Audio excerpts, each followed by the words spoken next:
தேங்காயில் எவ்வளோ good benefits இருக்குதுன்னு நம்மளுக்கு தெரியும். நம்ம ஸ்கின்னுக்கு, ஹேருக்கு, நம்ம டைஜஷனுக்குன்னு இந்த தேங்காய் வந்து ரொம்பவே நல்ல சத்துக்களை நம்மளுக்கு கொடுத்துருக்கு.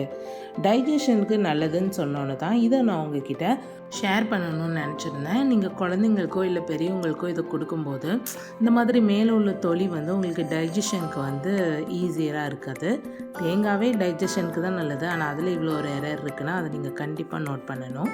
நான் இன்றைக்கி உரப்பாக ஒரு சட்னி சாப்பிட்ணும் அப்படிங்கிறதுக்காக 2 பல் போடு 2 மிளகாய் நான் சேர்த்துக்கிட்டேன். இந்த மிளகாய் நல்ல காட்டமாக இருந்தது, அதனால் 2 சேர்த்துக்கிட்டேன். அதுக்கப்புறம் ஒரு சின்ன பீஸ் புளி சேர்த்துக்கோங்க. அப்புறம் தேவையான அளவுக்கு உப்பு. நல்ல மையாக அரைச்சி எடுத்துட்டோம்னா சட்னி ரெடி ஆகிடும். நான் எப்போவுமே பொரிகளையும் சேர்த்துக்குவேன், ஆனால் இன்றைக்கி நான் சேர்த்துக்கவே இல்லை. வெறும் மிளகாவோட ஃப்ளேவர் மட்டும் வேணுங்கிறதுனால நான் பொரிகளை சேர்த்துக்கலை. தோசை சுட்டுடலாமா?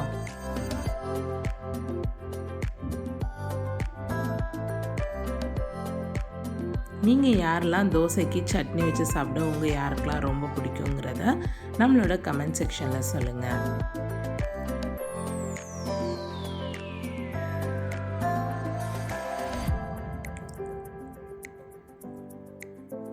எங்கள் வீட்டில் இன்றைக்கி டின்னர் தோசை, சட்னி, மிளகாய் பொடி.